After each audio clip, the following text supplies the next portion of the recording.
Hail Reckoners! Today's little demonstration is I'm showing you how to unlock the Indian playable character in Westerado. So the Indian playable character unlock revolves around, shockingly enough, the story quest line between the Native Americans and the fort.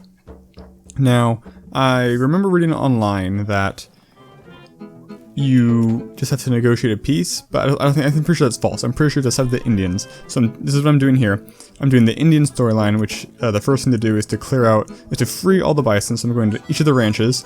You'll notice that the ranchers aren't there because in this playthrough, this is post-recorded by the way, in this playthrough, I had already done the rancher storyline mission.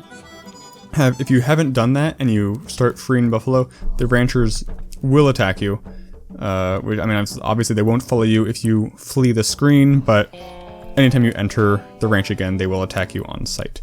So you finish that mission, and he gives you the second mission of going across the mountains to his brother on the other side so they can join forces to attack the fort. And he gives you a little trinket to, prove that you're not just some random person. So here we very quickly run through the mountains, not really fighting anybody because you don't have to. It's a very short run. Here we are. And so we say, hey, I'm here on behalf of the Indian chief, and we show him the proof. And he's like, okay, I guess that means it's time to attack. Let's do that. Let's attack. At this point, I'm not sure if you can back out. Like, let's say, right now we're heading towards the fight. Let's say we show up to the fight, and we kill all the Indians. I think it's a lose condition, because we don't have the fort quest mission at all.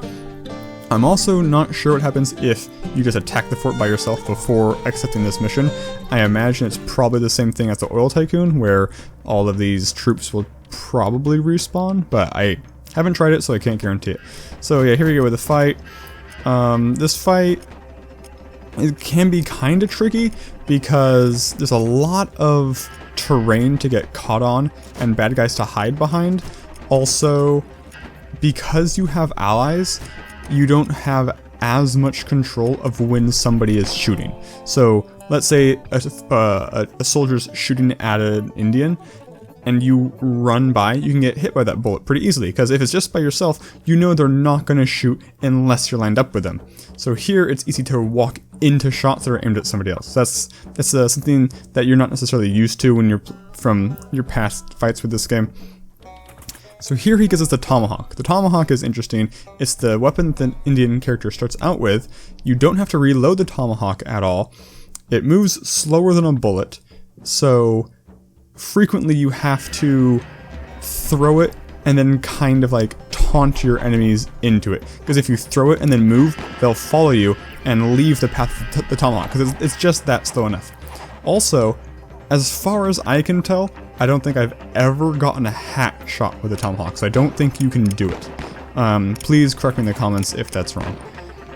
So this fight is a lot like the director fight I showed you earlier. However, it has the added complication of having all those Indian allies, which, excuse me, which, like as aforementioned, mean you can draw stray bullets easier. Oh, it's the end there just killed a friggin' ally. So once they're all gone, this devolves into the same sort of fight where you just kite and throw.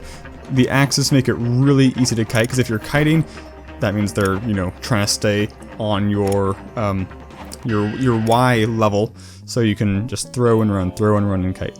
And so once you beat him, you unlock the Indian, and instead of Clindianville now you have it Clindianville.